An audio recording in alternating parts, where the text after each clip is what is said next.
Fuck you, Dante.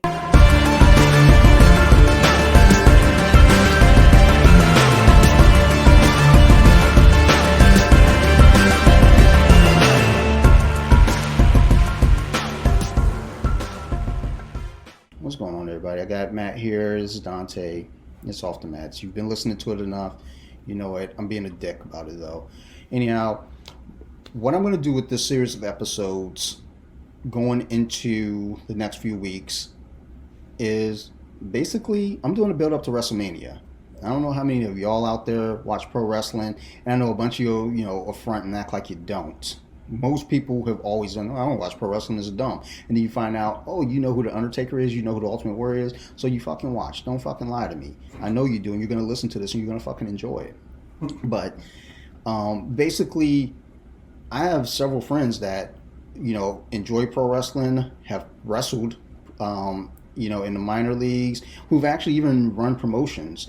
I'm going to have some of those guests on in the coming weeks, for upcoming episodes. So we're going to kick this off, though, with, previous guest and good friend, Matt Savage, who has been on here before. And, we actually talked about some pro wrestling back then. So we're going to kind of come back into this and just kind of talk a little bit about pro wrestling in itself, talk about WrestleMania and the lead up. And I'm going to be honest, I haven't watched Raw or SmackDown the last couple weeks, so I don't even know what the fuck is going on. So we're going to definitely bathe in the fact that I'm ignorant and, Me too. Embrace that shit. Because I was actually going to come to you like, hey, fucking moron. Hey, so who's fighting? Who's doing what? Like, I think Edge... it's Edge versus Roman Reigns at WrestleMania as of now, because I think Daniel Bryan is taking him at Fastlane, which is going to be a squash match. Yeah, dumb. I don't understand that whole era. I think Daniel Bryan's on the way out. Yeah, I think I'm done. I'm putting my body through hell, and I have kids now, so it's. Well, when he made his return, that was huge. That was big because of coming back from the concussion stuff. He came back as a heel. Yeah, so I love that. That was controversial because they were like, everybody was like wanting the yes movement back. They got it for a little bit. They got a taste. They got hippie. That's what I love about Vince McMahon. I hate him and I love him when they're like, the fans want this, and he's like, no, I don't think so. I know it's best for the fans, and he just does this, and he makes a vegan environmentalist. All of a sudden now you're for PETA, and you have Eric Rowan with you, and whatever it is. I was interested. It was like he didn't. I remember him being a heel before in his 2011 run when he was the American Dragon right after Nexus. So he was the world champion. He won the world championship. Yeah. He got beat by Sheamus in 12 seconds. He was with AJ Lee at the time. So anyway, so I remember that, but that was kind of like before the Yes movement, and now he's huge, and the fans want him, and they love him. He's an underdog, but Vince doesn't give them what they want. Period. No. And he doesn't have to. He doesn't. And what's wild about that is that people are going to still watch. Yeah. And it's weird because it's like people are going to still watch. I don't know if it's that people are going to still watch or is it that they're just going to still put on a show. No, they're going to. They will, like, despite the ratings, despite the fact that there's been some dog shit SmackDowns and Raws in the past. Hell, let's call it the COVID year. Yeah. There's been the ratings were bad, and not the ratings were bad. The material was bad, and Vince McMahon's like, I don't give a fuck. Guess what you're gonna do? You're still gonna come back to me. What you gonna do? Watch AEW? Well, yeah. Yeah. Actually, yeah. A lot of people are watching AEW, and honestly, a lot of people are watching NXT. Yeah, dude, that's my favorite. I watch NXT every Wednesday because I sometimes do I go if I miss I don't go out of my way to watch Raw and SmackDown. I watch the highlights on YouTube. But the thing about Vince is he's a megalomaniac. He's a billionaire. He's not just playing a character. It's who he is. Yeah. And he steps on his own dick because most billionaires don't understand their own flaws and where they fail because he's been good for so long that he doesn't think he ever can fail. He's the untouchable. He is Rome in the wrestling business. There, he is Rome. He is Julius Caesar. That's it. He's untouchable. Tony Khan comes along. Cody Rhodes comes along and says, well, we're going to start our own promotion. And they said, we're going to challenge Vince McMahon. Oh, that's cute. at first. Then Jericho got on board, and then all this stuff. It's like, now they're a legit threat. And Vince is not even, like, doesn't even acknowledge it. Which is what I love about him, because he's like, oh, who?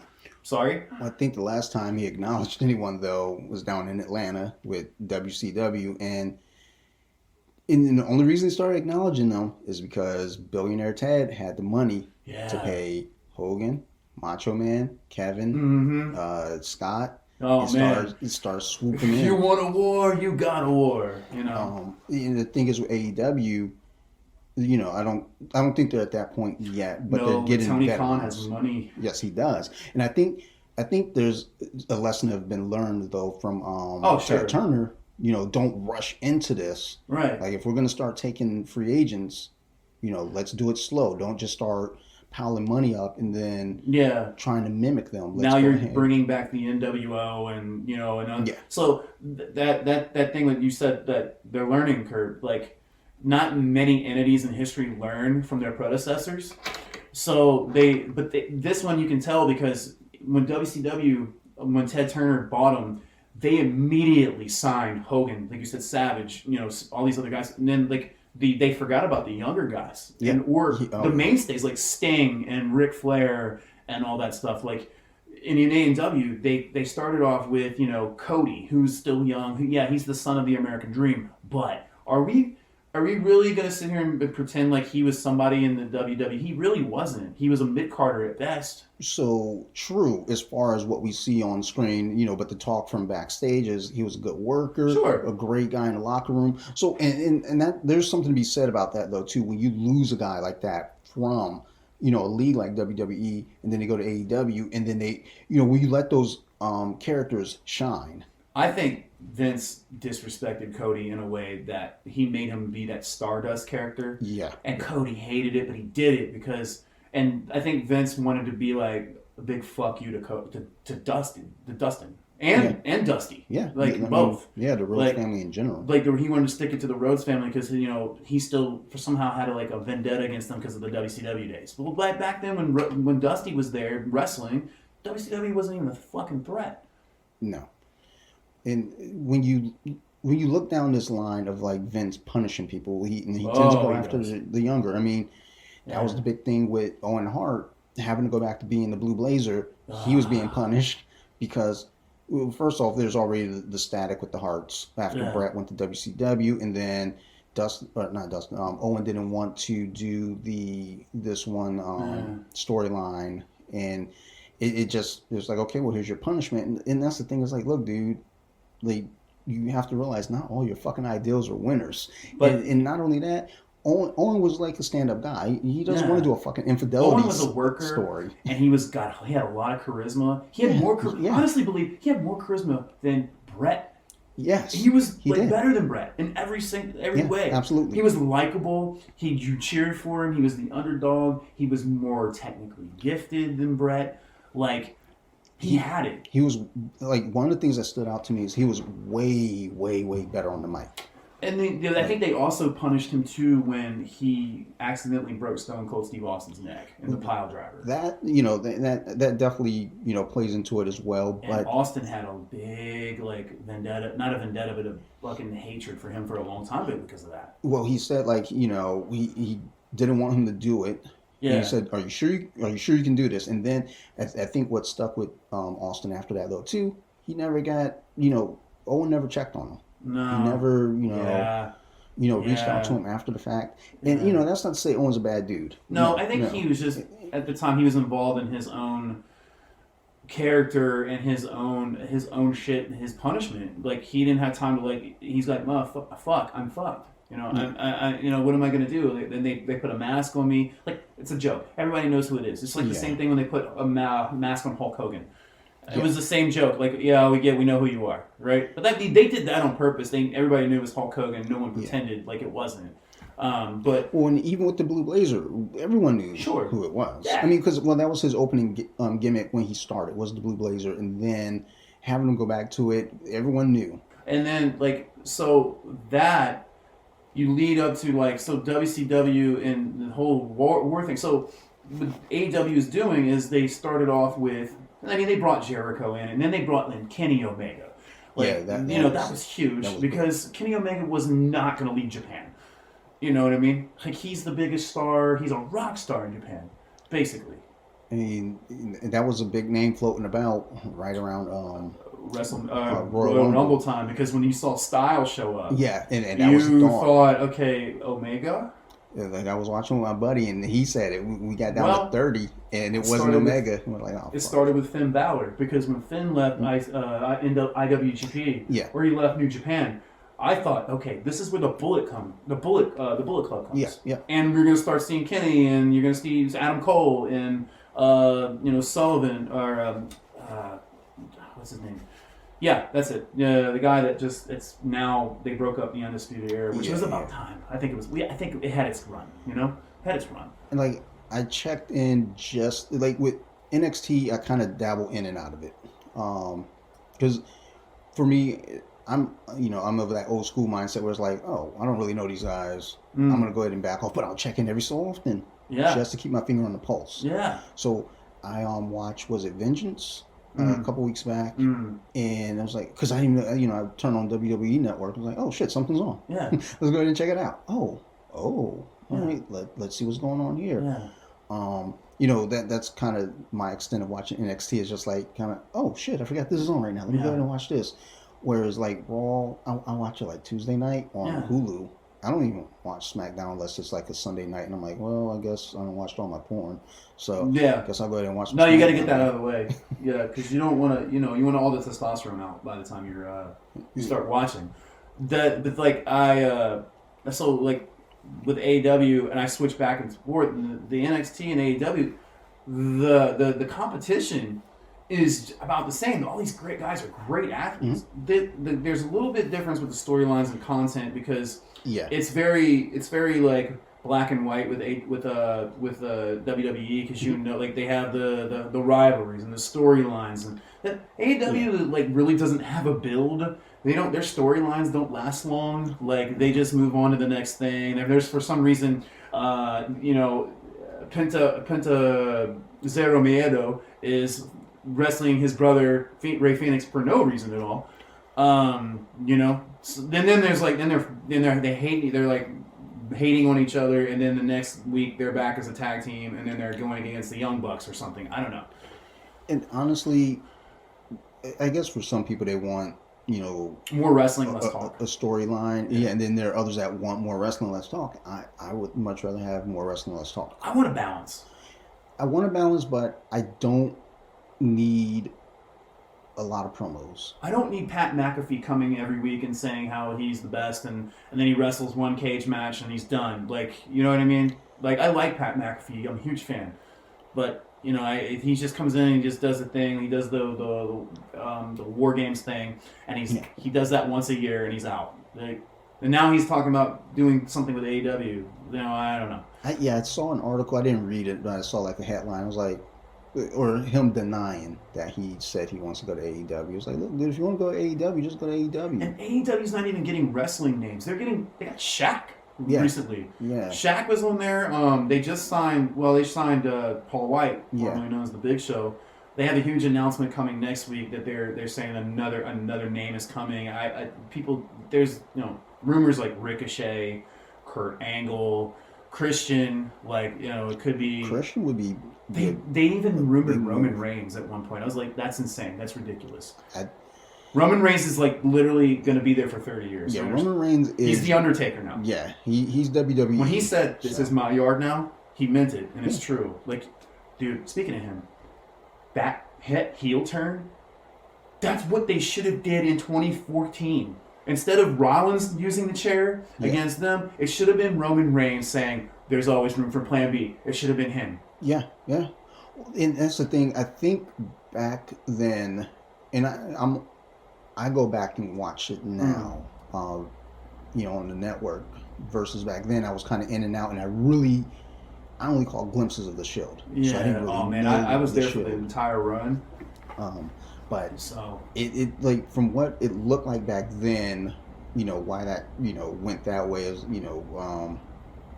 fucking want to call him his other name, fucking who? Rollins. Yes, Like Seth. I can't Seth fucking think of Rollins. his name now. Yeah. Rollins. It's like he was basically like he was the mouthpiece. He had the charisma. I thought Ambrose was the mouthpiece. I felt like out of those three, Rollins had more pull, like more draw. Yeah, People but I thought wanted to see Ambrose that was guy. way better. I Because I think so. I his agree with ring you. psychology, it reminded me so much of like a mixture of Roddy Piper and Jake the Snake. Like he had that dark mentality, but like that dark, sinister kind of thing. But also he can like just get crazy like Roddy, you know. Like he had that. And no, I agree with you. But I know what you're saying. Like they used Seth because they he was used more Seth. marketable as far as like Yes. he's more relatable. He had a cleaner look. Yeah, he was more relatable too, because he's like your everyday. He's from Iowa, you know. Yeah. He's like your blue collar kind of guy. But Roman, what I saw in Roman, he was the powerhouse. He was the silent exactly. charisma. Should have turned him heel. Mhm. Maybe stuck a manager with him, like they're doing now with Paul Heyman. Yeah.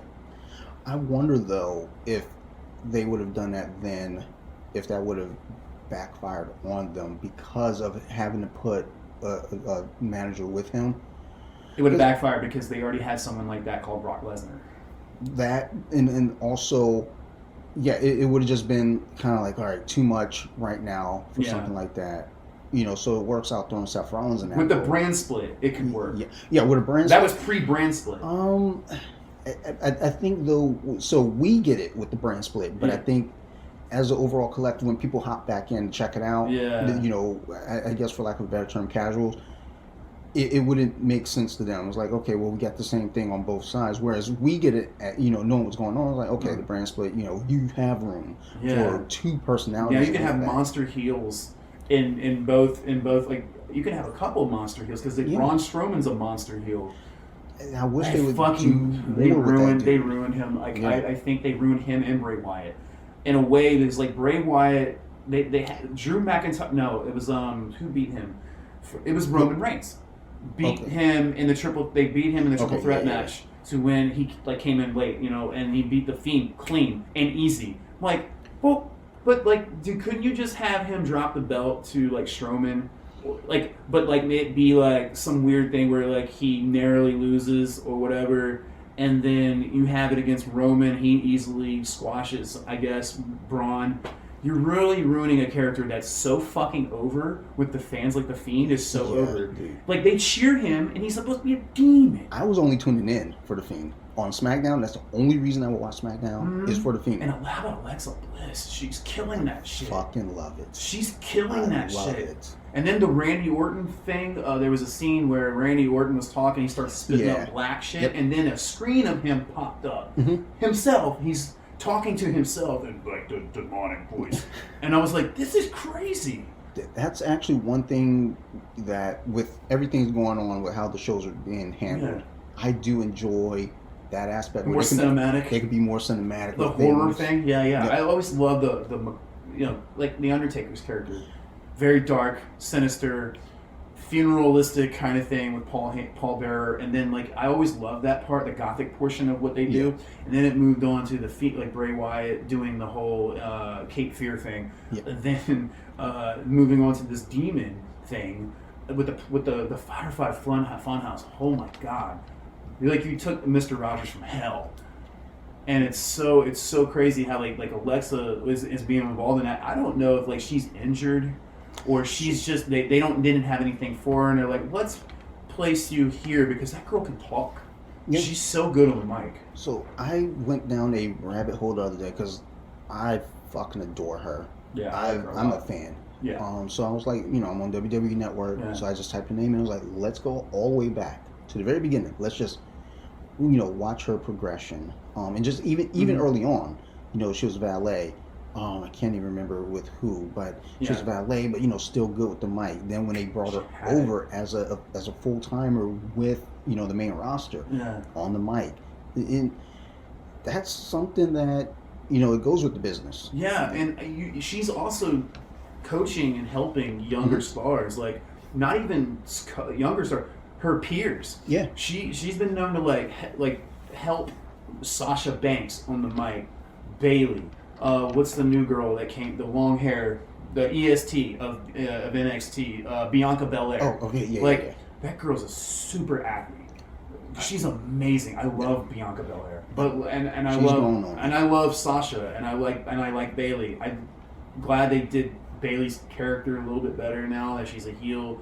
I think when she first turned heel, I was like, I'm not sold. It's just generic. She was someone's auntie. First off with the haircut, but then just her behaviors. Like, someone come the get your role auntie. model thing with her going hello, ding dong, or whatever.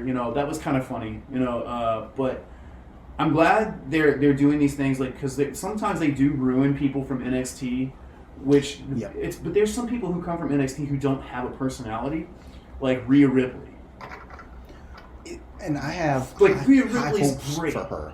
Like when I see her, I'm like, dude, she has this look where I'm like, you look like I'm bad. Yeah, you should be killing it. She should be a heel. Yeah. Why is she not a heel? And she should be mowing through chicks. She's 5. She looks like a giant compared to these other girls. She's like only 5'9", and she looks like a giant. She stood next to Charlotte Flair and was like looking eye to eye with her, or what's her name? The Rodriguez chick. That's God damn it. Yeah, the one that's tagging up with Dakota Kai. So they're just as tall. Like, they're big. They look like big, like giants, and yet she's like dressed in all this leather in her hair, and she's doing the stomp, and her theme music's like badass. And then she's like, you're like, what's her story? She doesn't sell it in the ring. Either way, I don't know. I always like the character. Like, she has that look. She has the look. She just. If you hear her on the mic, and there's certain people in WWE and beyond who don't need to be good at talking to sell, but for some reason when she gets on, she does have that quiet charisma like Roman Reigns has. But I'm saying is like, if you're going to have that, get her a mouthpiece. You know what I mean? Get her a mouthpiece, because she's not. When you get up there, she's not putting on riveting promos. She's not doing the thing where, like, who I think in NXT is good at giving promos is Adam Cole or Kyle O'Reilly or Finn Balor or let's see, and the females like even Dakota Kai is pretty good. Tegan Knox is good at cutting promos, and the NXT is where it's no longer the minor leagues. Yeah. You can't use that excuse anymore that like this is like the third, this is the minor league show. Triple H has built it into its own brand, its own entity. The NXT title may not be a world championship per se, but it means something. I mean, it means enough for when Charlotte Flair won the Royal Rumble. Yeah, she challenged for it. So I mean, that had potential to go. It had potential to go great places, but Rhea just won it, and then you take it from her because you want the daughter of Ric Flair to have it again. And that's what I mean. It had potential to build that character. Right, and they killed Rhea with that. Yeah. It seems like since then she's just lost all her momentum. Yeah, when I see her, it's like she's a shell. Yeah, like, okay. It's with Keith Lee. They did the same thing to Keith Lee. Keith Lee lost the NXT championship because I think he should have had a longer run because he was the guy. And then, don't get me wrong, Karrion Kross is amazing. And what they're doing with Scarlett and that whole entrance theme is probably the best entrance I've ever seen in my years of watching wrestling. I don't think I've ever seen an entrance so, you're like, I gotta tune in. Like, this is insane. She's coming down the aisle, she's singing, and she's doing this fall, and her facial expressions, and he's doing his thing. Like, wow, that's amazing theatrics. And Scarlett Bordeaux, she's really good. She's so good. Like, she's like this evil presence. Anyway, so you have like these people who can talk, and it's like, they have it taken away from them. And Keith Lee is now, he went to the main roster, and now they made Matt Riddle NXT or US champion. The US champ. But what Keith Lee, like, I like Matt Riddle, but I don't. Keith Lee's the guy. So there was an article, and I don't know how much goes into, it's like when I post articles for Nerd Rage, I know there are certain, sites you just don't post from because it's Horseshit. Yeah. What's the fucking one?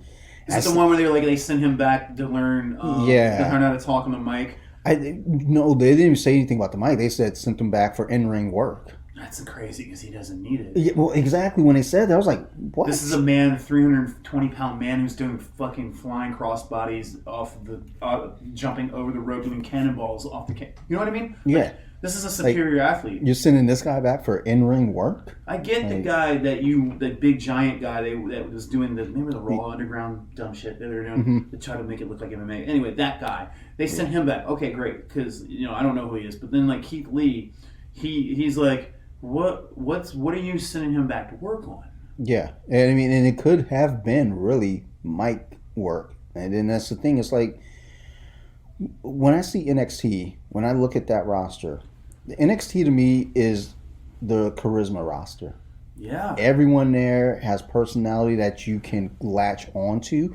Everyone's fun on the mic. Everyone looks great in the ring. It's more free. Yeah, There's less writers. Mm-hmm.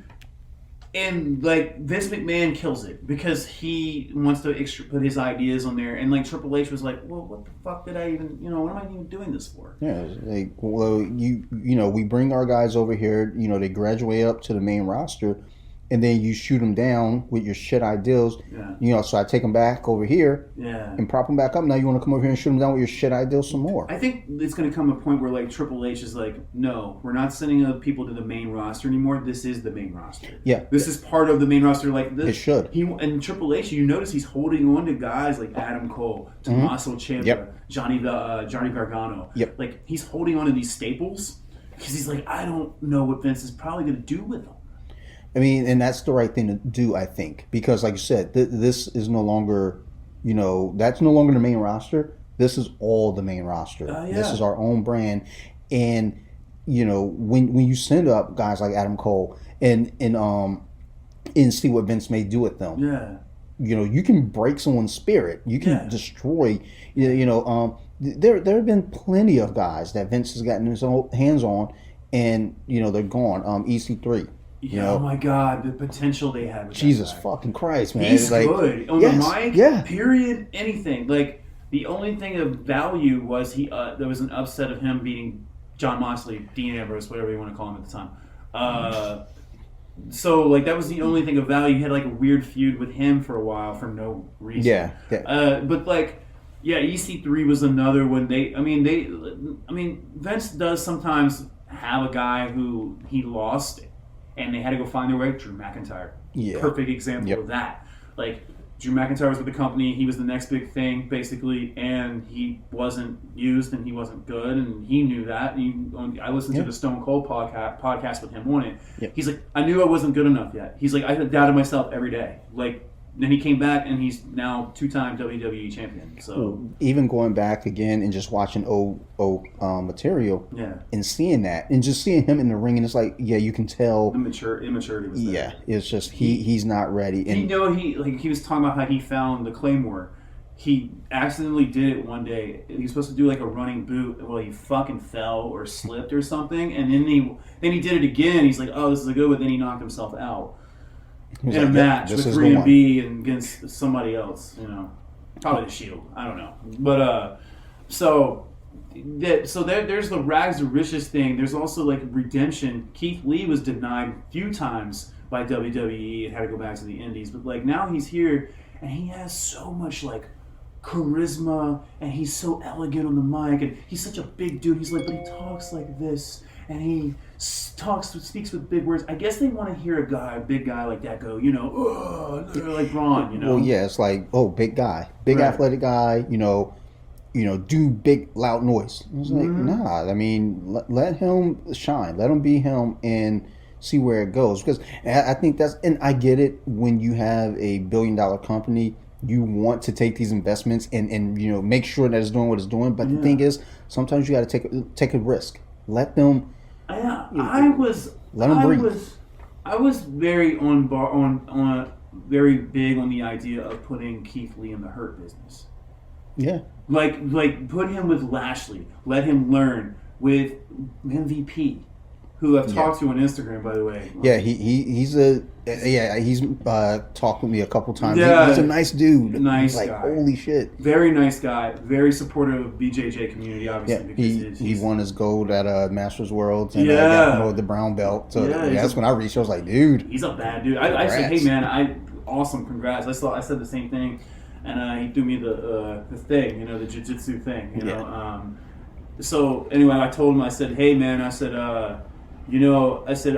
Bobby Lashley winning the WWE Championship was probably the best thing I've seen in years, because now you're bringing historical significance to it because of being the month that we were in, February, Black History Month. Yeah. That was great. And then not only that, he deserved it.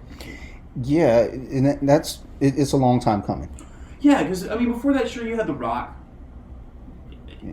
You had, The Rock, you had The Rock, and you had Kofi Kingston, which, when Kofi won it, I was super excited. Dude, I signed back up for WWE Network just for that WrestleMania, because I was so big into Kofi Mania. I was like, if it doesn't happen, I'm out. But now they're pushing Big E the same way. I'm on board. I'm on board. That guy's hilarious. He's such a clown. He's charisma. Man, he has it. He does that thing where he's like, yeah, and he does the clapping, and like he's so huge. He's a big dude. And Xavier Woods is also really good. He's a super smart guy. Yep. I think the New Day, it was time for them to kind of take a break anyway. Yeah. Much like I think that the Street Profits have taken that fun part of the tag team division now and have made it their own. I love them. I'm still trying to warm up to him a little bit. Oh man, Montez Ford, he makes me laugh. His facial expressions when he sells a move, he's so like into it. He's like reminds me of The Rock, because how The Rock used to sell moves. Mm-hmm. Like he sells moves that way. I need to just dig in more, because like I don't dislike them. No, yeah. It's just one of those things where it's like, when they come on, it's like, eh. Like if I'm sitting here and I'm watching, I'll watch. But if there's something else distracting me, I'll go get distracted. Well, but the gimmick they have is kind of silly with the cup, and there's nothing in it clearly, and he's just I don't know. It's what are you insinuating that there's like some kind of purple drink in there? Like what's the deal? And then I don't understand. I like Montez Ford, but the other guy, I'm like, what are you bringing to the table? Like you're just this loud guy, just like yeah, whatever you say, I like looking at tag teams as a whole. Like, I like looking at them as a whole, but then I also like looking at them because the first tag team that I latched onto as a kid was the Rockers. Oh, mine was LOD. So I didn't latch onto them, but I was very well aware of them. Mm. But I like the Rockers because I've always been a Shawn Michaels fan. Yeah, from the very beginning. So I always look at tag teams in that picture where it's like, who's going to be the Shawn Michaels of this team? See, I came in with the Rockers era. They were already on that cusp of starting to break up. Like, so you're a little older than me. So I get like, I remember him kicking Marty Jannetty and throwing him through the barbershop. That's what I remember. Dude, I play that shit back at least once a year. It's a heartbreaker. It is. Now they know why they call him the Heartbreak Kid. It's a heartbreaker for people with a heart. But for me, that was that moment where I was like, oh shit, it's here. I was in. I was so in. I'm kind of glad he dropped that teardrop suplex as a finisher. Kind of with the sweet chin music. I'm glad that was a big break for him, because that move was not. It's what Kurt Angle did eventually. But that's the thing, though. You got to kind of fill it out and see what works. The sweet chin music obviously stuck. Now everybody does fucking super kicks. So that's the thing that fucking kills me with wrestling. Like Young Bucks, okay, they do the thing where they do the super kick party, which is fun, I guess. But, I guess. But then now Dolph Ziggler's using it as a fucking finisher, and you know what I mean, like. Dolph Ziggler, I like Dolph Ziggler, don't get me wrong. I think he's great. I think he's one of the best heels, and you need to keep him that way because he's not a good babyface. No. But dude, let him use the zigzag. The zigzag is a good move. And I feel like at some point they were trying to push him kind of in that Shawn Michaels direction too, with throwing him the super kick. It was very similar. And then having Drew McIntyre there as the Diesel role, and then playing that, and it seemed to have fallen apart. Well, but it picked up for Drew though, which good for him. Yeah, it did. Vince likes to stir up old shit, like take a turd and polish it up. He's got this thing for like his champions always have to be big guys, right? They always have to be monsters, and his black tag team people are always like the most. It's got to be a stereotype. It's so like Crime Time. Come on, like I like JTG and I liked Crime Time, but like why is the New Day very similar to the Street Profits? Like, you know what I mean? They're not throwing pancakes out, but like the gimmick is. It's the same. I mean, it's always with Vince getting money and like church, like when the New Day first came out, it was like them singing along to a chorus of a black church like choir. It's like what are we doing? I think Vince just looks at it like, look, I'm a billionaire. Like, I'll do whatever the fuck I want. And people are like, oh my god, you're so racist. Like, yeah, I know, right? Fuck, but it works. Make it rain, bitch. Yeah, no fuck. He's like, you know what? They're like, the Universal Championship came into fruition, and like before that was the World Championship, big gold belt. Like they put that belt on. That belt was like second tier. It became like they put it on Mark Henry. And I'm like, man, Mark Henry deserved to be WWE champion. So there was back when they initially started doing the brand split. Yeah. They wanted to do the IC title as the second belt, and it was supposed to go to Triple H. Yeah. And he refused to take it because he felt like that was taking a step down. That's bullshit because the IC title has a lot of history behind exactly. it. It's very prestigious. Well, and that's the thing, and and now you see it's there's kind of a different spin on it now because you see former heavyweight champs dropping back down to take that belt. Right, Miz several times, Jericho several times. Yeah. And the thing is, looking at that, when they started that and that was the ideal, I was like, that's fine. Split that. Split those are the two top belts at the time. Yeah. And Triple H was like, fuck that, I don't want that belt. Like, that's like, kind of but I mean, kind of shit on the legacy of that. But even like now, the United States title has like some kind of legitimacy too because Bobby Lashley made it legit. Yeah. Like he was defending it every week, and it's beautiful. They redesigned it.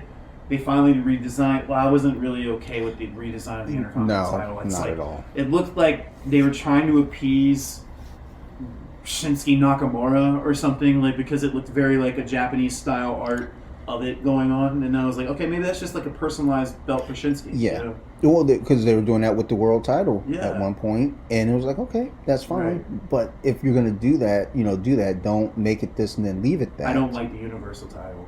I think it's a stupid name. It doesn't make sense. What's like World Universal? So now you're saying the Universal Champion means more than the WWE Championship? Like, what are you saying? So why don't they just do what the women's titles are? Raw and SmackDown champions. That's what I said. The women's Raw SmackDown or Raw Women's Championship, women's SmackDown title, men's. You don't even have to say men's. Just say SmackDown title. This and that. Raw title. Like the Universal Championship. Like, what the fuck does that even mean? Vince was snorting coke and just like. But that's they a don't good even idea. for the NXT. They don't even say like. They say WWE Championship. They don't even call it the World Championship anymore. They call it the WWE title, the NXT title, and then the Universal Championship. Like, what's that? Then I don't know. As a viewer, for me, the Universal title is a rung down in my book. I don't know. I'm not in the business, so I don't know what it means to Roman. I don't know what it means to. And I understand why the Intercontinental title is. In recent years, was supposed to be the second belt because think about that word. Intercontinental means all continents on this planet. Well, even when you go back to the NWA, WCW days, they had the heavyweight title, the United States title, the TV title, and dude, I love the TV title. Like, I just love seeing those matches where you had like. It broke my heart because I saw William Regal throw it in the trash. Well, there's a history of just throwing belts in the trash, though. Yeah, but that was the signify that we're done with this, and you never saw it on TV again.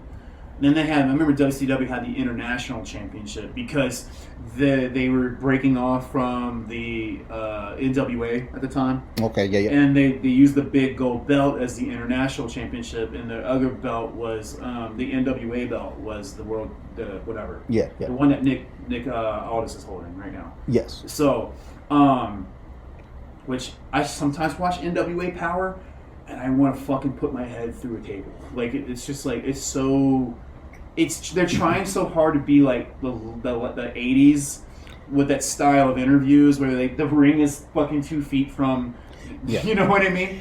There's a weird nostalgia. So even going back and watching wrestling now, when I watch wrestling current, and then I try to go back and watch some older matches on WWE Network, and I always have this thing in mind. It's like, remember where this all came from. It's just, a bunch of dudes that just said, let's get out there and beat each other up, whether it's scripted or not. Right. We're going to do this. And really, because the territories, it wasn't like, WWE made it what it is. But, I mean, again, you had the Ohio Valley. You had Ohio Valley. You have ECW AWA. For the East Coast, specifically Philly. Yeah. AWA. AWA was one. You had WCCW, which is in Texas. Yep. NWA owned a lot of territories too in itself, and then there was the Stampede in Canada, where Bret Hart came from. Like, then Vince decided, I'm going to make this national, and take away. I mean, I think the death of the territories kind of needed to happen if you wanted to take it more seriously as a product and merchandise, and then they made it into sports entertainment. And unfortunately, when you have the pro of making it international and making it entertainment, you take away from the actual art itself, which is wrestling, pro wrestling, which was dated back to catch wrestling with Lou Gotch and all those guys, but also like it was back in the carnivals in the day. So Lou Gotch, Lou Gotch and Lou Thez and Gotch, and then Gene LaBelle, all those guys. They were putting it all together, and we forgot about that aspect of it. It was more like, we don't call them fans anymore. We call them the universe. And we can't call them wrestlers anymore. We call them superstars. AWA was like, you can take that and suck my dick with it. Oh, and like you said, there was a point where the territories had to kind of, fade because just for the sport to grow in itself. Sure. And, NWA, WWF, AWA, those were the big ones. Yeah. Those were the major ones. And then, everything started to kind of fold into those, specifically WWF and then NWA. Mm-hmm. And, as time went on, in the 90s, the late 80s into the 90s hit, WWF was the show. And even in the 80s, they were the show. No one was touching them because the rock and wrestling thing happened. Mania happened. That was an unstoppable machine. Yeah. And so Billionaire Ted decided, all right, I think I want to get in the wrestling business. And he got with, Eric Bischoff, the rest is history. But I think, to me, this is how businesses work in the real world. Competition drives you to be better. And it was just TNA and ROH before AEW showed up. They weren't really a threat. TNA tried, but they were okay for a while. They were on TV. They made some. Yeah, they had a show. They made some noise. They had guys like AJ Styles, Samoa Joe, Sting, Kurt Angle, and whatever. But they weren't. It was the money wasn't there because Dixie Carter kind of fucked around with the money. She didn't really take it seriously. Anyway. That's the style we had, so there was no competition. And competition in every business drives you to be better. And then when now AEW is like, maybe this is good for WWE because they have to be better because AEW is on TNT now. Well, that's what happened with WCW. Because when Hogan, Macho Man, when Kevin Nash and Scott Hall, Outsiders, when they all jumped ship and went over to WCW, WWE's numbers were just fumbling down. My favorite thing Kevin Nash said, this is where the big boys play with each other. Is that what it is? We ain't here to play. When they went over there, they made that shit it was like, oh shit, I gotta go watch WCW. And for a very long time, I didn't know what was going on in WWF at the time. I didn't know what was going on because I didn't care. They had me so convinced, like when that whole thing took over. Yeah.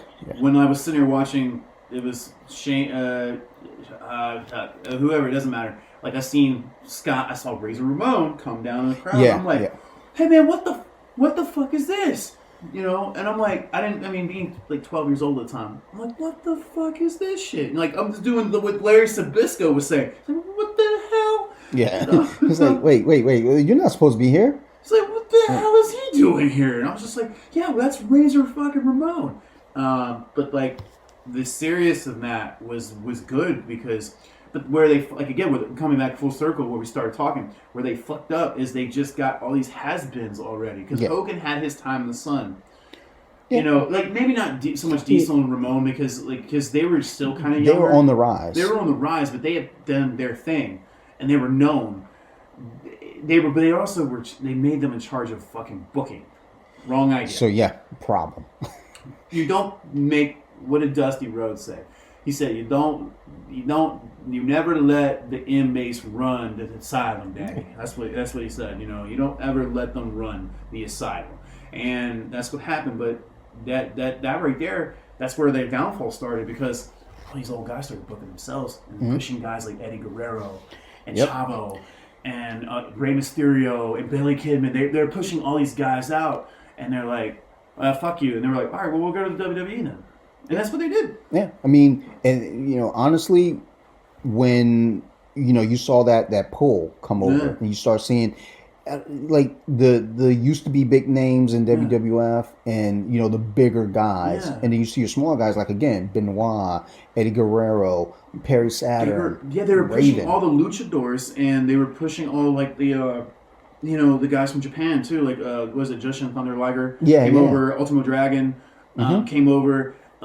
Even was it Antonio Inoki? Like those guys were all coming over to do some stuff. We're working with WCW, but this is before the mid '90s. This is before and then once that started happening, they're like, "Fuck no, the NWO, we're for life," and they meant that because they're like, "We're putting all our buddies on that we're giving chances that Vince didn't give us." Well, it's like we got poor fucking Psychosis over here, or fucking what's the guy's name? Juventud Guerrero. Yeah, I was just thinking, I was like, what the fuck is his name? Hoovie's fucking doing 450 splashes and landing on tables, and everybody's like, yeah! But they want to see Kevin Nash do a fucking power bomb we've seen a million times.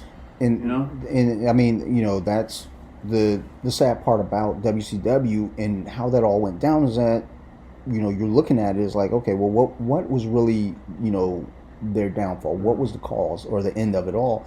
And then you start, as you're breaking it down here, you start really looking back and I was like, yeah, it's, those cats came over and said, well, you know what?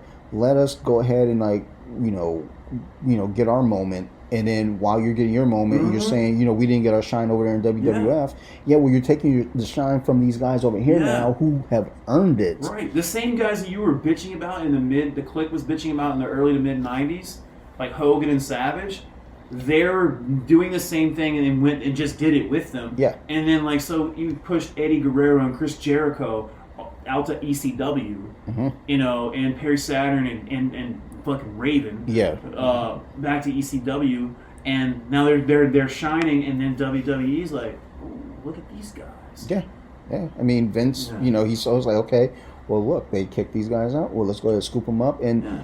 We bring him over here, we're going to make Uncle Eddie a fucking champion. Because he fucking deserves it. Sometimes, like, when a company will take advantage of the other company's mistakes and pick up their employees that were undervalued. And that happens in a lot of companies. Yeah. Not just in business in general. Like, they'll pick up, even in, like, fuck, if you're a cashier at Walmart, doesn't matter. You go to Target, they're like, oh, shit, you did this? Hey, man, come be this over here. Yeah. So they grab them, and they're like, and so thank God for Eddie. And Ray and the rest, they went to ECW and went to win because thank God for Kevin Nash pushing them out and all those guys. Then you had fucking the ass clown, Double J, Yeah. That guy is a clown. Knows nothing. Just with all of that, with Double J, just like There was a so period bad. there with WCW where you didn't know who was coming, who was going. Yeah. It was just at this point, it's just like there's this match. There's sometimes there's a title match that made no sense. Oh, you They mean just David did. Arquette winning the fucking world championship and then fucking having Christ, the fucking the taser on a pole match? Yeah, it was just dumb shit like that, and it's like at that point, it's like, all right, who the fuck is doing? Is this Vince Russo doing this now, or is this now Kevin Nash back there telling Vince Russo, hey, maybe this is a good idea? I don't think that's a good idea. Well, we're gonna make it happen. We missed the fucking opportunity because WCW folded. Okay, and then so like it worked out for good people, like it worked out for Ric Flair, it worked out for Booker T. Yeah, I was just thinking Booker T. Yeah. But it didn't, like, Sting was like so disconnected from the WWE that he was like, I'm just either not gonna wrestle again, and then TNA happened, he went there, but like. We missed an opportunity for us to see him and The Undertaker. He said that if I can go back, I probably would have maybe signed for a couple of years earlier than I did and do the match with the Undertaker. He's like, but it is what it is. But like getting back to the WCW divide and with the AEW comparison, so you can't make that comparison now because AEW is not doing those mistakes because again they're pulling from Japan. They're partnering with TNA with Impact Wrestling. That's crazy. Well, and that's the thing, though, too. Again, you look at WWE, and they're like, well, we want to stay inclusive. Right. They're basically UFC. We don't want to co-brand with anybody, no cross-promoting, no nothing. And, meanwhile, you got the other companies saying, well, fuck you, we'll do it. And watch, and it doesn't even matter how much they're making from it. It's like how much the fans are enjoying it, how much the performers are enjoying it, and then with all of that, that's where your money comes into it. Right. It's a competition thing, but like sometimes you think what AEW and Impact are doing, they're promoting not just both their brands, but the sport itself. Yeah. Like say for instance, like for you and I, jiu-jitsu. There's gyms who will not work with other gyms. Yeah. There are gyms who are open to working with all gyms or some. But the reason is fine, and I agree and I understand why that happens and why you feel that way because of competition. But also, if you're actually really invested in promoting the brand of jiu-jitsu outside of your own individual brand, and you're interested in this, I would say religion, that's weird, but like you say this like brand, this martial art, you want to promote that because you think it could be bigger and better than it is now, right? So why wouldn't you not want to work with other gyms and grow in the area that you're at? It's the same thing with pro wrestling. It's like, why not? WWE will never work with any one of those because Vince McMahon is convinced that like he should be the only one on the fucking planet with a promotion. That's horseshit. But like, see, Impact and AEW, because Billy Corgan runs the Impact Wrestling, and Tony Khan is a businessman. Both of those guys are very smart guys. They said, hey, well, look, let's combine forces and try to take out Vince. Fuck it. Okay. Well, so here's a question: when Vince does eventually kick off, oh man, I'm not gonna CM Punk pipe bomb, but and it's probably Stephanie and Triple H. Picking up, Shane in there somewhere. Do you think they would be open to the idea of cross-promoting? Not only that, the product will get better. They will fire all the writers. Okay, that's a stretch. Not all of them, but they'll tighten up the staff. You don't get staff. rid of Bruce Pritchard. No. He's a fucking genius. Like, you don't get rid of Bruce Pritchard.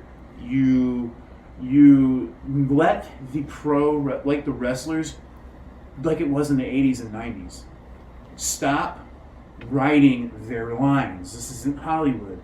Let them be themselves. Because I remember being a kid, the Attitude Era would have never happened if Vince would have said, no, everything has to be approved. And imagine the Stone Cold Steve Austin promo never happening. The Austin 316 promo. Yeah. Remember, imagine The Rock. Yeah, if The Rock didn't do the shit. Him never saying, Rudy Poo, candy ass, whatever. Or I'm trying to think else in the 90s who was so good on the mic. Like, Triple H. I am the damn game. You would have never heard that. So there was something though, because kind of at the same time that those stars were breaking out and just breaking script, WCW was doing that as well, but on a more crude level where it's like, okay, you pushed it to a point where, like, when The Rock was getting booed and he goes, why don't you all just shut the hell up? Yeah, that you really couldn't have done that anywhere. Like, that any worked. point in time. It worked. But then WCW, I remember there a couple times on fucking TNT, Kevin Nash said bullshit and fuck. Yeah. And it's like, okay, they do it on AEW. Like, you're pushing it, and you're trying to force it. Yeah. You're like, okay, well, over here, there are no barriers. We curse over here. And it's like, okay, I mean, it feels forced. It does feel forced, but AEW does it, but it doesn't seem forced because you got guys who are known for running and cussing, like Jericho. And there's a difference there, though. Like you said, they're known for it. That's part of personality. Whereas with Kevin Nash doing it, it's like, okay, you're doing it for the sake of doing it because there's a camera there. Yeah. Whereas when Stone Cold did his 316 promo, you can tell that was from the heart. You're that trying was to keep moment. up with the Attitude Era, and you can't. You need to stop and be your own thing because I don't want to watch two WWE programs. I want to watch Nitro and I want to watch. I want to watch fucking Monday Night Raw. Yeah. Raw is War. I don't give a shit like how you present it. I just want it to be entertaining. And like again, where WCW fucked up in that area, also it wasn't the promos weren't very good because the wrestlers. You remember I said they got all these wrestlers from like the old guys from the 80s. Yeah. Do you remember any, like, aside of Randy Savage, do you remember any of the promos being really good? From the 80s? Yeah. Like, being like, holy fuck, that was awesome, they've got the gift of gab. Because Hogan was just like, what you gonna do with the prayers and the vitamins and the shit? And you're like, Warrior was saying crazy fucking things that didn't make any sense. Rowdy Piper might have been the closest. Rowdy and I think Roddy and Macho Man. Yeah, those are the two that stand out. Everyone else, it was pretty much like, please don't ever talk. I can't name one Hogan promo in WWE where I'm like, oh, that stands out. The only Hogan promo that stood out to me when he did in '96 Bash at the Beach when he's like, they call us the New World Order of Organization, New World Order of Wrestling, brother, and like I remember that one. But everybody remembers Macho Man's Cream of the Crop, like Macho Man he was just that dude that's like you tune in for him. Dude, you wanted to see that dude. Like everybody's like, he's on cocaine. No, that's just who the fuck he was. Like that's Macho Man. That wasn't even a character. Like that was Randall Poffo. Like that was who he was as a person. When you have that power though, it's like run with it. Don't lose it. When you look back at any of the guys from the 80s, it's like trying to even think like who had anything to say. No, and I think honestly, there was a point in the 80s with all of that where it was like, wait, are we supposed to be talking? Yeah, like, and supposed to have a manager? It was cartoonish. Yeah. It was like, Yosemite Sam, I'm gonna get you, guy. I'm gonna beat you. Like Macho Man came on, and he's like doing the weird. No one was doing these like hand movements, and he was doing the thing with the big elbow, and like he was like basically mentally abusing Elizabeth in front of us, but at today's standards, it was the 80s. It was okay then. Elizabeth, will you marry me? Like I remember that, but like Macho Man's like promo stood out, and you can remember like 4 or 5 of them. Where he's like Mean Gene's looking at him like, Jesus Christ, what the fuck, But Roddy Piper too is one of those guys when he's just like, you're throwing stones at a guy that's armed with whatever, like machine gun. Like I'm like, what the fuck? That's crazy. Wow. But that was also the thing with Roddy Piper though too. You get to a point with him where his in-ring movements they were fine for what they were. Wild, but you get him on the mic. And that's where the money was. Right. He knew that he wasn't like the most technically proficient wrestler, and I think he may have knew that, but he was so entertaining because he was so fired up all the time. And it might have been steroids or fucking cocaine or whatever. Sure. Okay, fine. But like my favorite thing when he was like, he said, just when you thought you had the answers, I changed the question. God, I love that. I say that all the time. Like, I think one of the great things about Roddy Piper too, with like being, quote unquote uncontrolled, it was uncontrolled from our eyes, but very controlled. And if it wasn't controlled, then he had a very good way of steering that vehicle because he would go off the handle, but he was always in a lane that worked. But WCW did get it right with guys like Ric Flair. Yeah. I mean, there's so many Ric Flair promos that I can't even. There's so many countless ones. So I think Ric Flair, if anyone, is the king of the mic. He's the 100% king. I think if I have to put it in an area of Mount Rushmore as far as like talking, you have to say Ric Flair. Yeah. You have to say The Rock. You have to say you would have to say Macho Man Randy Savage. And then there's another one, CM Punk. Like I put CM Punk up there because the guy that pipe bomb was amazing. So. Kind of switching gears, but staying in the same lane. Just as we're leading up into WrestleMania, all off the mic. Like leading up, just kind of going into WrestleMania. I don't even want to talk about the current WrestleMania because I don't know. I don't even think there's a card yet. But talking about WrestleMania just passed. Okay. What was the first WrestleMania you recall watching? Man, so. It was WrestleMania.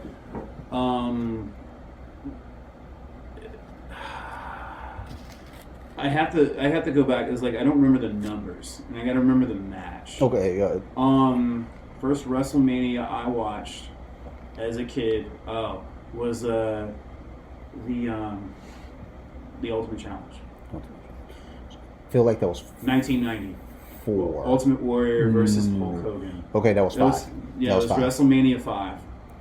And it was for the Intercontinental title and the World title. And that was my moment where you're so torn between two guys. One was, the unstoppable force and the unmovable object, or whatever. Two good guys, two faces, two baby faces going at it. And you're like, I don't know you're torn. And it was one of those first things where I'm like, God, who do I really go for? Yeah. If I didn't what I did now, it's like, well, probably Hogan because Ultimate Warrior was kind of a piece of shit. But he was kind of a shit worker. He didn't show up. He no-showed. He was kind of a selfish prick. Hogan is too, but there's a degree when you get that level of greatness like Hulk Hogan, you're able to be a certain way. Hogan, he was that, but he was allowed to be that because, he was John Cena or whatever it is. Well, John Cena's him. It's like basically Hogan was there first. Everyone's kind of following that trail. But, like you said, when wrestling and rock and roll merged, you got, Hulkamania going crazy. He's a superstar. He can kind of be a bit of a shitbag. He's a prima donna. He was a diva, if they call him now. Like he was a diva, but he kind of earned it because early in his career he was a heel in AWA. He was with what's his name? The man Freddie Blassie. Classy Freddie. Classy Freddie Blassie. And then he was feuding with Andre the Giant a lot, and he got the shit beat out of him by Andre the Giant all the time. Because Andre the Giant just do whatever the fuck he wanted in the ring. Because you think about it, Andre's twice, 3 of you, and he can just beat the hell out of you if he wanted. But Hogan, and that kind of style, that was and then you had the changing of the guard. The Ultimate Warrior was the face paint and the high energy. He looked like a fucking 80s metal singer, and he was bodied up. Juice to the gills, but you had this dichotomy of okay, which baby face is better? Yeah. And I don't really remember the rest of the matches because I was 6. Macho Man was on that because he was essentially the co-main event. Was it him and DiBiase for the championship? Because wasn't that the point where Andre had gotten this title stripped from him, and then there was the thing that happened. So that was WrestleMania 4. Okay, that was the year before. Correct. Okay, that was the year because I know should have been 4. In '92, Ric Flair won it with the Royal Rumble. Yep. And he was with a tear in my eye. That was the best. I just posted that. Mr. Perfect and Weasel behind him. shitty podcasting here as I'm looking up. If you, I can probably if you jog my memory, I'll remember because I just know that was the main event. Yeah, that's all I'm looking for is the main events. Like honestly, wrestling in recent years, I want to say when I say recent years, like the last 20 years, like the other matches matter, but like the first, I want to say first 10 WrestleManias, the other matches didn't really matter. You know who my favorite WrestleMania is WrestleMania 17. That was The Rock versus Hogan. No, it was The Rock versus Hogan. I thought that was 18. No, well, okay. So when 2002, it was The Rock versus Hogan. That was my favorite thing. I was excited for that one. Yeah, because you got because it's generations. Two different generations. The young lion versus the old wolf. The old lion. It was crazy. But that was kind of the thing with Hogan versus Ultimate Warrior to a small extent, because Hogan was still the it thing, but now you have this new generation coming about. Yeah. With the Ultimate Warrior growing up the ranks, but not. Like the Warrior was nothing compared to what the Rock's vehicle was. No, not even close. It wasn't even. Hogan called Warrior in his book "Flash in the Pan." And yeah. And he, in a sense, he was. And I dug the nostalgia right before he died that he got inducted in the Hall of Fame. That's cool, because what his wife has done for charity and the Warrior Foundation. I mean, I think that probably pushed it over the edge. At age 10. Yeah. Who's your favorite wrestler? At age 10? So that was 1992. Fuck. I'm so fucking stupid with my... Because I was born at the tail end of 83. So, 1993... So at age 10, 1990... That's 1990... 94? Yeah. So for me, 1994, that my favorite wrestler at the time was definitely... I'm trying to think... Because who was champ? Probably Diesel. It was probably Diesel. Mm-hmm. In the WCW, it was Sting. Shawn Michaels has always been a favorite of mine from early on, but Sting was my other favorite. I didn't like Shawn more until it was more DX. Like I like that fucking kindergarten character that he was playing basically. When they went to DX. That was it for me. It was like, oh, this is the greatest thing. Dude, ever. Like, we will never say shit, fuck, damn, ass, dick, or whatever it was. And at the fake press conference they had. I don't know. It just when I look back on, because again, going back, watching, WWE Network. Yeah. I wish all the other promotions, for what they have for the moment, had something similar. I mean, hell, even for MMA, I wish Bellator had like a fight pass, because I want to go back and watch some fucking. I just like watching like. I wish the UFC people like. I wish the UFC would WWE their presentation more in fights. You know what I mean? Like the state, like the entrance themes and because Bellator in one does it. One does. Well, but that's over in Asia, though, so that's a whole different vehicle. It's a whole different people, but also one is more popular in Asia than the UFC is popular over here.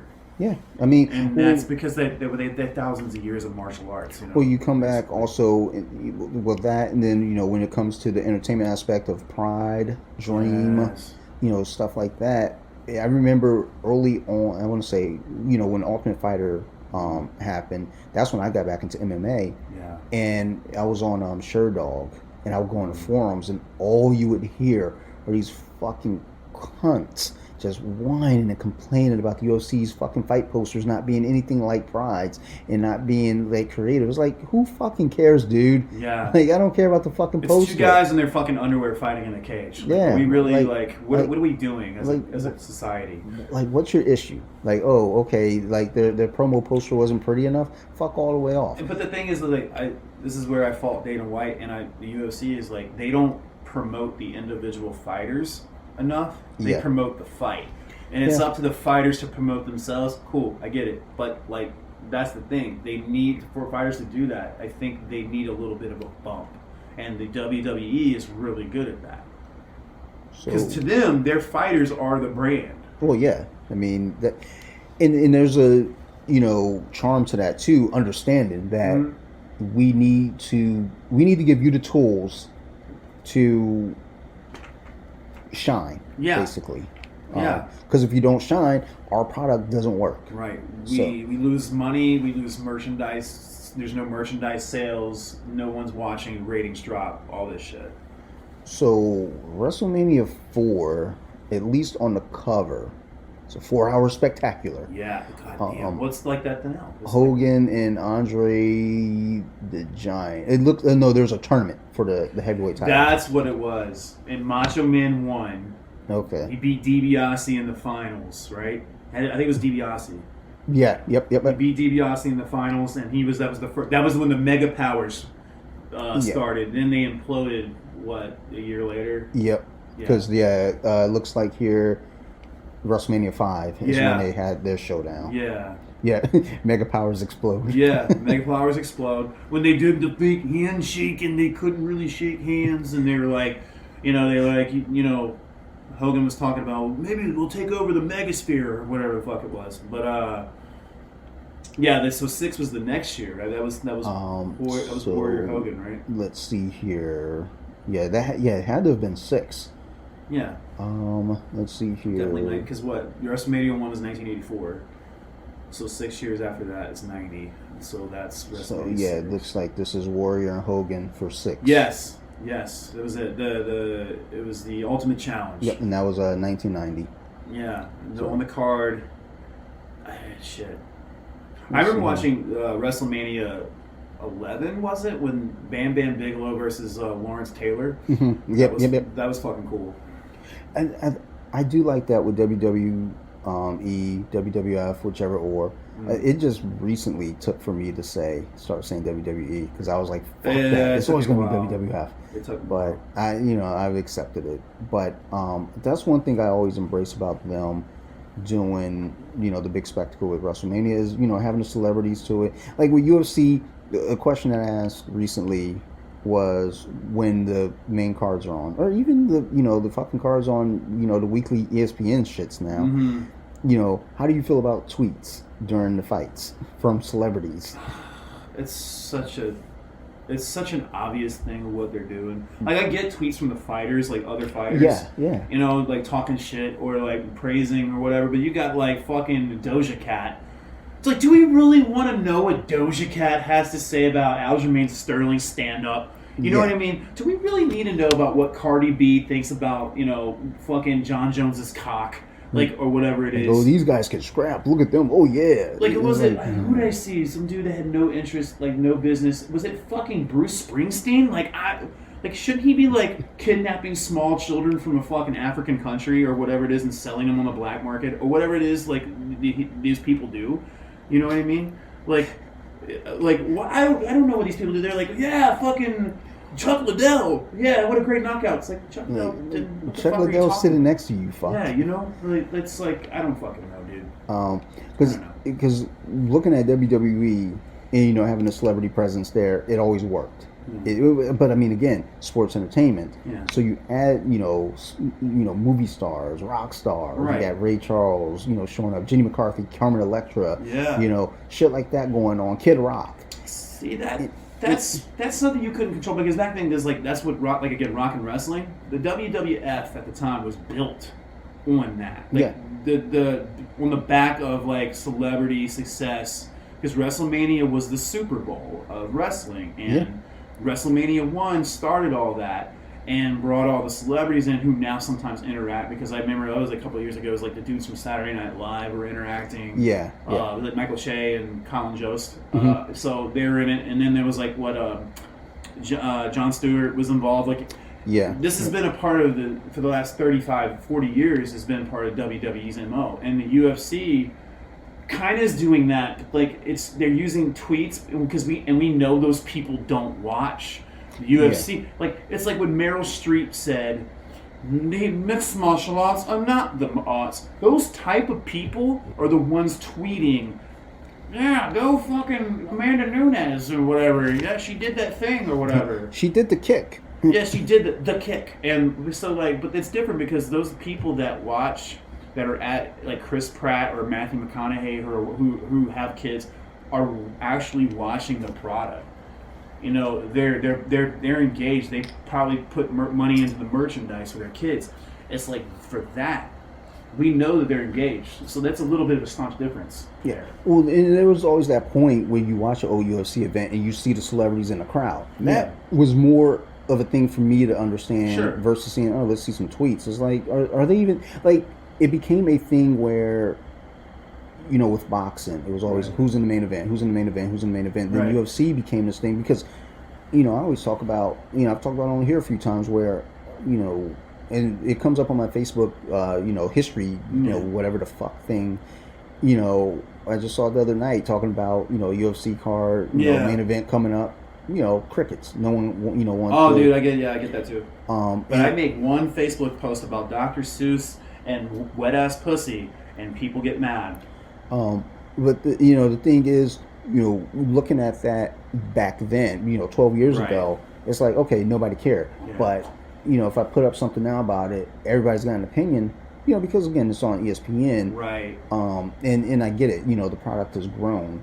But you saw that coming, though. Yeah. You saw it coming. We all did. Yeah, and it was that, you know, and like we were talking about before we started recording, I was not looking forward to it. Yeah, because we knew fuckheads like Stephen A. Smith who would say, like, you know, I don't believe that what women should fight or whatever it is. It's like, okay, well, that's your opinion, but it's not really yours because you're just saying that to fucking piss people off and get ratings. And you have Joe Rogan looking at you like you have a dick growing out of your forehead.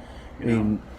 And that's the thing, you know, as it's been said with Stephen A., you know, he's, you know, used to talking shit about other sports. So then it's like when you come in and talk shit about MMA, he it's doesn't like know much about them either. Well, there. I remember a few years back there was that shit going on where he was talking about he specifically talked to this player or that player, and they're like, I have never spoken to that man a day in my life. Yeah. And it's like, settle down I there. remember sitting there having a talk with Carmelo Anthony. It's like, why? Carmelo, like, what? Melo's like, no, man. I don't know the fuck. Like he did that thing with what he likes to do is he picks on a certain team. So my team's Dallas, the Cowboys, right? So he has managed to make an entire thing about hating the Dallas Cowboys. Like, and it's like it's so clear what you're doing, but I get it why he acts this way because fucking Skip Bayless for the longest time is a Cowboys fan too, and he's a moron. So like, I think all those, you know, there's the political talking heads, but there's also the sports talking heads. They're probably, I mean, they're one and the same to me. Yeah, they're the same. They're all the same thing. You're dumb. You don't have a real opinion. You were handed a script and said, "Here, say this." Well, I was talking to my buddy. You know, we're like, I wonder what goes on behind the scenes because, like, what if they both agree? Right. You know, do they flip a coin and say, okay, well, you got to take the opposite? Because, you know, like my buddy, we're gonna sit and talk about an ideal for a show, and I don't want to ever seem like it's scripted or an ideal where it's like, look, we both, we can't have the same opinion. It's like, look, if we're talking about, the Washington, football team, and, he says something positive about him, I'm like, yeah, I actually agree. Mm-hmm. It doesn't have to be like, well, look, I think, Washington, got a good shot at the playoffs this year. I don't have to, come over and talk like, well, no, they actually don't because of this. Like, I might agree with them. I don't. That's why I love UFC commentary because you got DC and Joe Rogan will say something. DC's like, oh, actually, or like Dominic Cruz, like, well, actually, if you look at it, they're not like, it's not like it's a tension, but they're like having a conversation about what's going on in the cage. Yeah. You know what doesn't have that? The WWE. I can't stand Michael Cole. I've never cared for him because he's a guy that is just, I understand that he's just told what he's just a drone. He just told what he's done, what to do in his ear from Bruce Pritchard or Vince himself. And he's a walking ad. That's all he knows how to do is spit ads. He adds nothing to the story. He doesn't tell the story of the characters or the storyline. It's just make sure you check out the thing brought to you by I can't remember. I don't even acknowledge him. I don't because you know what I do like Corey Graves. Yeah, because Corey Graves is you can see he's being very real. Mm-hmm. He's supposed to be the heel commentator. Yeah, and I get it, but he's funny to me. Like he'll say like there's some heels that he can't get on board with. And I love it. And there's some baby faces that he does cheer on a little bit, but I think he hates Sasha Banks. because I think it's secretly he hates the boss, and he's just like every time the boss is, whether she's a heel or a face, he shits on her. So maybe it can just be maybe they actually really like each other. They just like in real life they're like cool, and he's just his way of giving her shit. But like the thing is, like Corey Graves has a realness to it because he looks like you or me. Yeah, like, he's an everyday guy. Tatted, and he's got the hair, and he's dressed like a normal guy. And he, like Michael Cole's in a suit. And he's in his little monkey glasses. suit, and he's teacher's pet.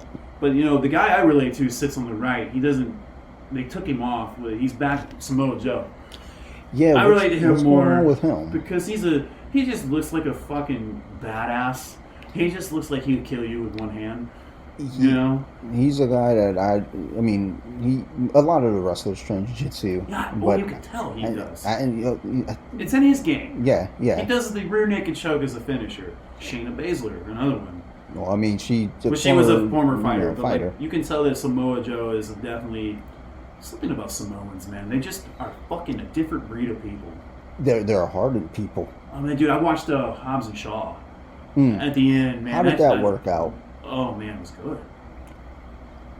See, I was gonna watch it, but just for noise in the background. But I'm also not into that franchise. Yeah, no, I'm not either. So. I detest Fast and Furious. My favorite one was Tokyo Drift, and that's the most hated one because it pisses people off when I say that. And you know me, I just like to make everybody mad. But so because I'm a huge troll, and so like with that though, I took it and I said, all right, well, let's give this a chance. It's The Rock. It's Jason Statham. How bad can this go on? Then Roman Reigns was in it. And I was like, all his cousins and some of his brothers and like some of his other outstanding family members, they actually went to Samoa, which is a beautiful country, by the way. Or, excuse me, island, territory. But anyway, like they did the haka at the end. That was badass. But then, like the Samoan culture is cool. But like anyway, like Samoa Joe just looks like a dude that can tear your face off in real life. I just saw something very recently, like within the week about he's injured. I figured he was, but it's like I think it's one of those injuries that like he has to. It's one of those rehab ones, and he's like coming back, and I think that's why he's not on commentary right now. I think he's like they're retooling him. Well, I mean that's kind of been my question though. What's going on with the Fiend? Because he's I think they're rebranding that character. They're not changing him. Yeah. They're adding some more substance to him, and I think they were trying to figure out what that was. Because Alexa Bliss had said in a promo, she was like, he's coming back better than we ever was before, and something different. Like he's going to be like some kind of a stronger force of nature. And I mean, it's just a fucking promo, but like you don't want to dig too deep into it. Yeah. But like I think that like they're using the Fiend as I think the Fiend is like coming back as like they're just revamping the character because they kind of weakened him when he took a squash match to Roman Reigns. Oh, and fucking Goldberg. Yeah. That was some fucking dog How shit. the fuck do you like? Okay, so you get RKO'd 100 times, get up from him, and then but like you take 2 spears and you're done. Not even a jackhammer. Not even a jackhammer. The whole thing with the Fiend, just that character in itself, the presence in itself. Like I said, I tune into SmackDown every week just to see that character, and I'm glad that they didn't put him on every week because you don't want to water it down. It's not like how they actually put Bray Wyatt in there, like not the Fiend, but like the character with the sweater and the goofy smile. Yeah, I like how they did that, but dude, when they first they were doing the lead up, the packages to the Firefly Funhouse. I was like, dude, this is something great. Like this is bizarre and chaos. Like this is gonna be fucking insane. They're taking Sesame Street and Mr. Rogers and making it into a demonic version of it, and I'm on board. And I was like, whatever they're doing, because I thought he was going to come out and be a babyface because he was like being nice, and the only way he would like turn into the Fiend or that evil entity that he keeps talking about would like if he gets pissed off. But no, they were like, nah, it's just me. And then, but also the Fiend will come out and at any point in time. So, when they first started doing that promo, I remember looking at that and thinking, oh, something sinister's coming. Oh, yeah. Something really, really, really weird is coming. I remember there was one night I'm sitting there watching, and my daughter wasn't. It was a night where, like I said, I watched it on Hulu. Mm-hmm. My daughter's sitting there with me, and it comes on, and you get that little quick flash, let me in, or let him in. Let me in. Yeah. And I was like, when I looked at my daughter, fortunately she wasn't looking, and I was kind of shook a little bit. I was like, what the fuck was that? Like, all right, baby, like let's go through some stories real quick, because yeah, I had to do that in my like some fuck shit just happened. I had to do that with my kids one night watching. I was watching the same thing, and he did the thing where he would do the backwards thing with the handspring, and I was like, oh hell no. I was like, I said, yeah, we got to turn this on. It's just like, because that gives kids like nightmares. Well, we were watching WandaVision last night, and there was a part where she probably would have been fine to see it. Yeah. But there was a part where I was like, this might be a little intense for her, and I don't, because my wife works nights, and was like, I got to do the bedtime. Right. Look, just being real with everyone out there, I don't feel like dealing with the shit. Right. Like, she's a kid, go to sleep. Yeah. Like, because once you're asleep, daddy's going to go get drunk and probably do some coke. Not really. Don't fucking call fucking. I mean, no one judges if you did. I wouldn't judge, but people out there like to call child services on people. She's asleep. She's asleep. It's like what you do in your own time. It's not like I'm giving coke to the baby. Yeah, it's like you're not doing it like in front of her as you're reading bedtime stories off the book. No, I gave her fucking edibles and put her to sleep. Yeah, that's fucking, literally like what you do as a parent. Like, I'm everybody responsible. knows this. Yeah, it's responsible parenting. Like speaking of which, I got my little care package here. Like after this is all over, I'm gonna get fucked up and watch some fights. Get it, man. I have a half-hour drive back. So it's gonna be outstanding. Yeah. So but just kind of I really actually had like a list of like questions and topics, but we just got into it, which I love that even more because that was so much more, number one, genuine, but number two, it just felt it was fluid. Because there's a lot of times I stutter, so when I gotta go and read, and I also depending on my caffeine intake, I won't like. It depends. Like if I don't have caffeine, I'll start stuttering because I'm tired. But like right now, I'm like pretty good. But like no, that was better because it was like we had our opinions and it was coming from straight from the head and not like being like questions where you like had to think a little bit more. Yeah, and that's the thing with something like this is. Anytime I do any kind of podcast, like sometimes I have some people over the questions I'm going to ask beforehand. Yeah. Not very often, just because again, when I did the compilation episode with the ladies, lady grapplers, I wanted them to kind of have a heads up so we can get, because we wanted to do 20 minutes each, so we wanted to get in and out. But usually I try, because I don't want to send you the questions, then you spend a week thinking about your answers, and then it could still sound genuine, but it doesn't feel it on my end. So it's like the emotion won't be there because you can tell in my voice like it's not practiced when you ask me about the Wrestlemania and whatever.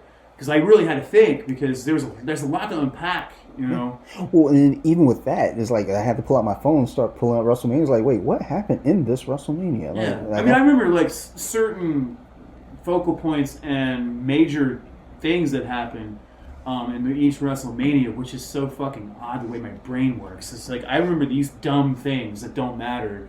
Like, I can't tell you like what I fucking ate yesterday or the day before, I don't know.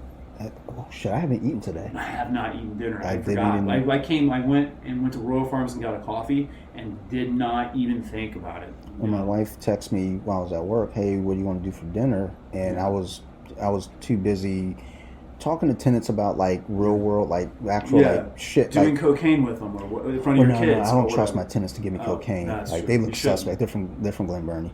I don't trust them. Oh yeah, it's probably cut out of bacon soda for sure. Like it's definitely got like shit in it. Definitely suspect drugs. Probably some fucking glass. But she texted was like, "What do you want to do for dinner?" And I was like, hey, I didn't reply. And then I got home and was like, just make some fucking sandwiches. I don't care. I'm gonna be honest. Like I'm not hungry. Like I said, I want to watch these fucking fights tonight. Yeah. Take some drugs, and probably just that. Well, no, I think I'm gonna save my drugs for tomorrow and watch cartoons. Well, no, there's a AEW card tomorrow, so it's Victory something. I don't know the name of it. They got. I don't really pay attention to their names, pay-per-views, but they're also starting like another like kind of like a there's like a Thunder type, like a Dark, AEW Dark, and Big Show's Paul White is hosting it. It's on YouTube. Like you can only find it on YouTube. I don't know if it's going to get a TNT slot, but yeah. No, I need to start putting more investment into AEW and just trying to keep up with that. Yeah. Because I went to my buddy's house and watched card over the summer, and I enjoyed it. It was when the Champagne match when Jericho wrestled the one dude, the Mimosa match. That's what it was. Yeah. That one. And it was a good card. It was fun. But see, I think with what happened with AEW, and just to touch on this, like, because I didn't get to Kenny Omega being world champion, I'm convinced, like, just during this death match he's having with Jon Moxley, he's just gonna, like, at the end, before he, like, wins, he's just gonna peel off his face and he's just gonna be Japanese, and he's just been Japanese the entire time, because I think he's become a Japanese man. I'm gonna funny thing, I just text my wife and ask her, hey, can you bring down the charger for the computer for me? So she does, and I look at the charger, and it's the iPad charger, which honestly neither one's near, like the iPad charger. I don't even know where the fuck I don't even know where that was. Yeah. How did she find it? Because I didn't know where it was. But the charger for the Mac is next to the bed, which and I started to text. She was like, no, it's next. And I was like, you know what? I'm not even gonna do that. I'm not going to be that guy. Yeah. So what we're going to do, one last question before we get out of here. Yeah. This upcoming WrestleMania, just to tie it all back together, we've got 4 minutes. If you could pick a match with what's going on in WWE right now and throw that on the WrestleMania card upcoming, who you throwing out there? Like any match, like any... Off the current roster. Off the current roster. Yep. What match am I making? So, can we do it 2 brands, or we just do the whole, like the both brands, or we just do 1 brand? Or just do the whole thing? Give me what match you want to see. I would love to see... I want to see Bobby Lashley versus Brock Lesnar. That's it. That's what you make. Yeah. I mean, he's the champ right now, and we don't know where Brock is. Well, everywhere Bobby Lashley, like everything Brock is, Bobby Lashley is the same. So when Bobby Lashley first came to WWE, when way back in the day, we were calling him, my friends and I were calling him Black Lesnar. Black Lesnar. That's exactly it. Like I didn't want to say that, but like I thought it. I mean, he's like it's like Black Lesnar versus Brock Lesnar. And that was the match everyone always wanted to see. Yeah. And he's got the belt now. Yeah. This is the moment to do it. And I don't want it to be a squash match. Yeah. I want it to be and both are from MMA as well. I don't understand why they didn't make Bobby Lashley versus Batista or Bobby Lashley versus Goldberg. Like, Blackberg versus Goldberg. Yeah. Black Tista versus Batista. Like same thing. So much that could have been done with this dude. Yeah. I mean, I don't know what politics are going on behind the scenes. Vince is doing his thing. Well, he couldn't put a stereotype on the Lashley. Yeah. So, just not that long ago, he was having a fucking... Yeah. He was having... 1 year ago. Chavo Guerrero dressed as a white golfer. Oh, no. 1 year ago, they had, what's his name? Lashley basically, took Lana from Rusev. So, it's like, and here we are a year later. He's now the champ. So, I mean, WWE was wild. They had the match for custody of Dominic. That shit will never, ever be forgotten by me. Did you see the angle they're doing Apollo Crews? He's a Nigerian guy now, and he has like... So last week, he had 2 militant Nigerian men in uniform. They just look like they look like the guys Jesse Smollett would use in his beating. So anyway, he's there, and he's sitting there with his like fucking like spear. Now I'm all about like being proud of your African culture or whatever culture you are, but it was just like, do we have to go the fucking Boko Haram route or Vince does? Huh? Vince does. Just like, what is he going to start kidnapping small black children from the audience? Next week, is that where we're going to be doing? Like, this is where we're taking it. But I It's mean, Vince. but Vince is like, what did else say? Sexual chocolate. Yeah. You know, what fucking sexual chocolate? Really? Like, you know, what was it? Oh, my favorite one, Nation of Domination. Oh, I'm sorry, wasn't that probably the Black Panthers? Probably, I would imagine. And They did a gang war, for fuck's sake, in the Attitude Era. well, and there was it got shut down. Bret Hart didn't want to do it, but they're supposed to, Yeah. the Hart family was supposed to basically go into the Nation's locker room and spray racial slurs. Yeah. And Bret was like, "We're not doing that." Brad was like, absolutely fucking not. No, And we're even not. like, who was it? Like DOA, were like, even though they were supposed to be the white bikers, they were like, yeah, we're not doing that either. And then it was between them and the Los Boricua, which is the Colon brothers, Yeah. and Savio Vega. But Vince is not. I mean, this is the reason. Like not Ron Simmons, who was like, he didn't put a belt on a guy, a black guy, for what, till The Rock. The world title, WWE. The world title. Yeah, WCW had Ron Simmons at least. yeah, they had Even Ron Simmons. Ted Turner's Ron.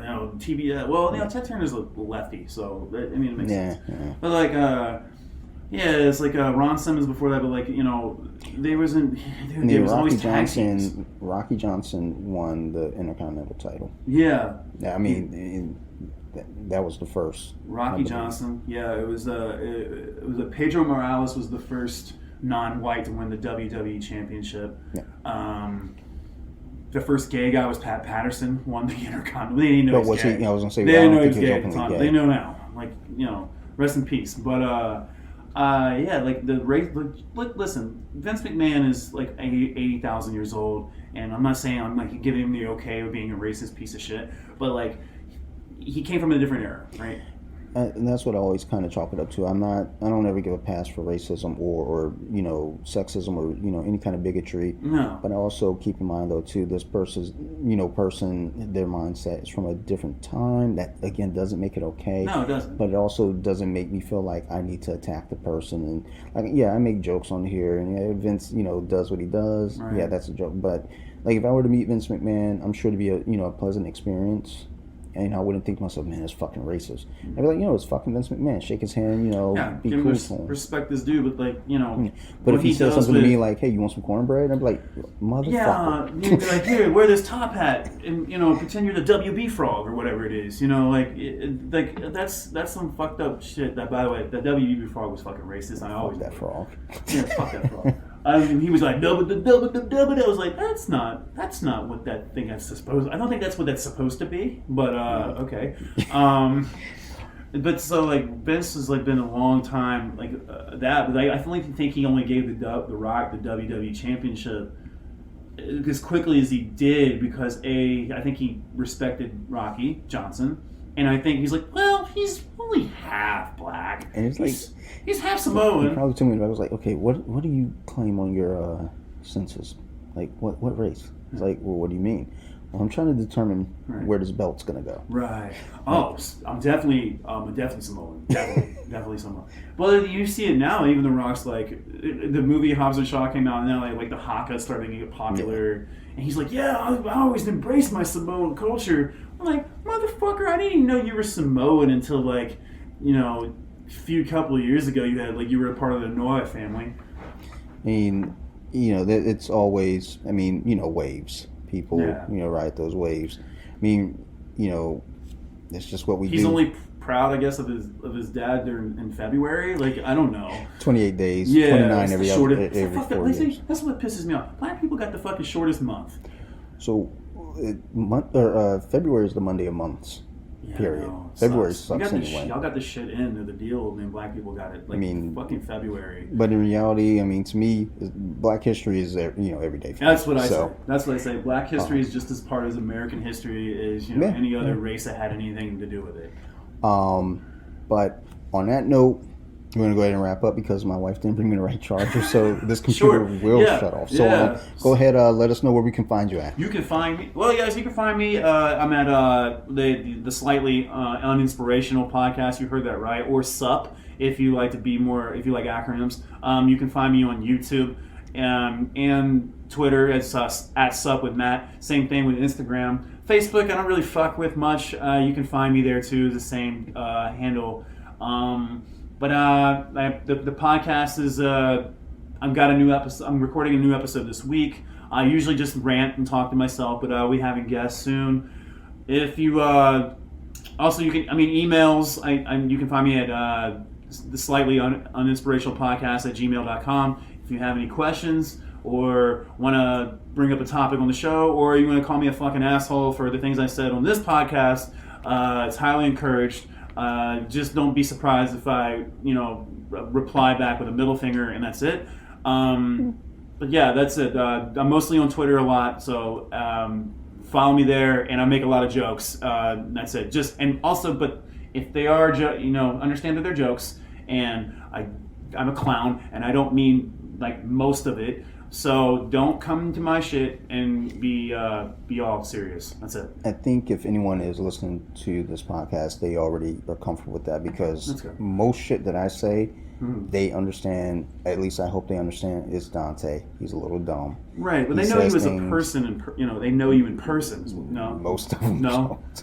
Don't. Dude, somehow I have followers in India. I heard you told me that shit is wild. That shit blows my mind, because wow, you guys like me? You like me more than my family. I have more listeners in India than I do in Maryland. Really? That shit blows my mind. So you're trying to... Dude, you know what? Indians love pro wrestling, so I think you may be onto something here. Yeah, this might... Oh, shit, I guess tomorrow I got to talk about Jinder Mahal. You might be really famous in Dubai and you don't even know it. Hey. Or Big Great Khali, give him a call. I didn't realize Nerd Rage had a following until we were at Baltimore Comic Con. I had that shirt on. I'm like, Nerd Rage Radio, we love you. I was like... Sorry, what was that? You got fans? I knew that we had listeners. Well, they have listeners. I'm like, an extension of the show. I'm not on the show. But even still, so there's a shock. When you realize, hey, someone's listening to me. Ooh, okay, I guess. But I need to branch out from India. I need more. I want more. You want to get with the rest of Asia. I think that's where you want the rest of Asia. I'm trying to get some of them Russians. Russians? That's good. Don't. You're inviting bots, but don't, or whatever. I'm already prostitutes. Most of my followers are bots anyway. I don't. That's fine. I can promise you, I don't legitimately have 52,000 followers. I promise you that. I probably have a legit 100 followers. I would take that. I would even take 100, 52,000 bots or 100 real people. I don't know. It doesn't matter to me. Yeah, I don't. It doesn't matter to me. Someone's listening. Government. It's definitely CIA when you hear those weird pops in your phone. For sure. We'll talk about that today at work. So yeah, I know what's up. But you guys, that's where you can find me. And like I said, they're just jokes at the end of the day. Don't fucking come at me. Because I'll probably block you, or I'll just talk shit back to you, and I'm gonna probably hurt your feelings. So that's it. Yeah, you're welcome.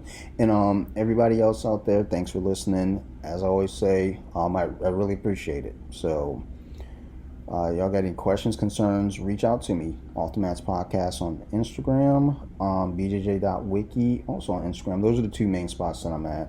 You can also shoot me an email at offthemats2020@gmail.com. I believe that's it. Yeah, it'll be in the notes. I always put these things in the notes. Also, make sure you check out Student of BJJ, my buddy Zach over there on Instagram, and go check out the website. He's got some great merchandise. I actually just ordered a sweatshirt, and I ordered the wrong size. I reached out to him about an exchange. And he told me, look, contact them. They're really good. I did. And they said, look, keep the old one. We're going to send you a new one. It should be there Monday. So, go order some merchandise wrongly over there. And, and just see how great the customer service is. Get his merch and then come see me do open mic comedy when they start opening up around here and letting people do open mics. So. Otherwise, thanks. I forgot what I was saying. It's probably my fault. Thanks again, and y'all keep listening. I'll keep making these. Bye, y'all.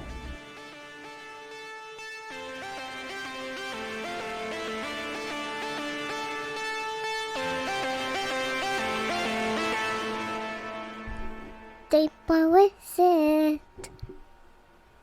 Now let me sing a song.